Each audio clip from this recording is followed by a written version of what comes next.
Hello everyone, नमस्ते, रोम रोम, सत श्री अकाल, खुदा हाफिज। आज हम पढ़ने वाले हैं क्लास 12 का चैप्टर 1 विद्युत आवेश तथा कूलॉम का नियम। सबसे पहले देखते हैं विद्युत आवेश की डेफिनेशन। किसी पदार्थ का वह गुण जिससे उसमें विद्युत तथा चुंबकीय प्रभाव उत्पन्न हो जाता है उसे क्या कहते हैं? विद्युत आवेश।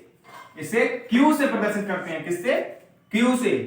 इसका मात्रक होता है कूलॉम।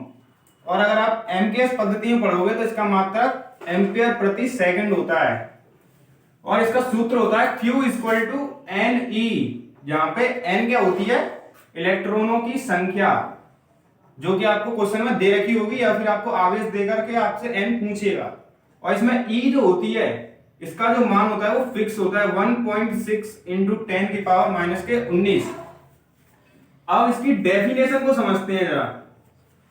किसी पदार्थ का वह गुण जिससे उसमें विद्युत तथा चुंबकीय प्रभाव, यानी कि अपनी ओर किसी दूसरी वस्तु को खींचने का या फिर उसको दूर भेजने का गुण उत्पन्न हो जाए, उसे हम कहते हैं विद्युत आवेश। समझे? तो ये जो होता है आवेश दो प्रकार का होता है। एक तो धनावेश होता है और एक होता है ऋणावेश। जो धनावेश होता है उसमें इलेक्ट्रॉन्स की कमी होती है, कमी। इसकी डेफिनेशन इस तरीके से बनेगी कि किसी पदार्थ में इलेक्ट्रॉनों की कमी के कारण उत्पन्न आवेश को क्या कहते हैं? धनावेश कहते हैं।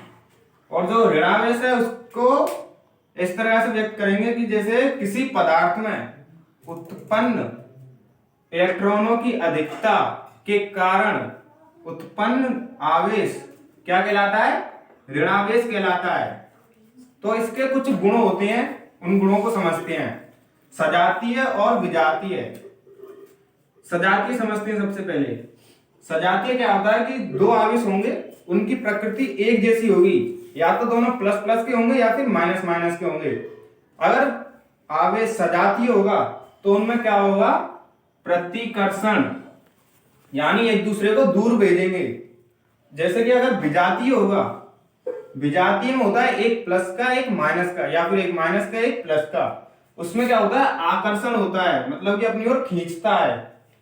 दूसरा इसका गुण है आवेश का संरक्षण। इसका क्या है कि इसमें जो आवेश होता है वो ना तो नष्ट होता है और ना ही उत्पन्न होता है। बस आवेश को एक स्थान से दूसरे स्थान तक भेजा जा सकता है, यानी कि स्थानांतरण किया जा सकता है। यानी कि आवेश नियत रहता है, ना कम होता है ना ज्यादा, सिर्फ स्थानांतरण होता है उसका। अगला जो उसका गुण है वो है क्वांटम संख्या। क्वांटम संख्या क्या होती है? जो आवेश होता है वो कभी भी भिन्न के रूप में नहीं होता, जैसे कि 1/2, 2/5, 3/2, इस तरीके से नहीं होगा।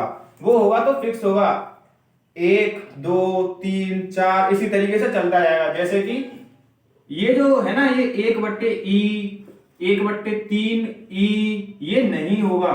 होगा कैसे? E, 2E, 3E, इस तरीके से होगा, इस तरीके से नहीं होगा। तो इसका जो ये वाला है ना, ये E, इसको हम कहते हैं मूल आवेश, क्योंकि ये इसमें भी है, इसमें भी, और आगे जितने भी आएंगे उसमें भी मिलेगा। इसकी जो बीमा होती है वो होती है AT। कभी कभी एक नंबर में कॉम्पिटिटिव एग्जाम्स में या फिर 12th के एग्जाम्स में पूछ लेता है कि विद्युत आवेश की बीमा लिखिए, या फिर इससे और भी कई बीमाएं मिलती हैं। तो कुछ नोट्स हैं, इधर इसके मान देख लेते हैं। एक माइक्रो कूलम, माइक्रो का मतलब होता है 10 की पावर माइनस के 6, और कूलम तो कूलम मतलब ये आवेश, कूलम से ही, कूलम ही तो मात्रक होता है आवेश का। और एक नैनो कूलम का होता है 10 की पावर माइनस के 9। इसी तरह एक फीको कूलम का होता है 10 की पावर माइनस के 12। आई होप कि आप सभी को समझ में आया होगा। अगर समझ में आया हो तो चैनल को सब्सक्राइब और वीडियो को लाइक कर देना। बस है गई।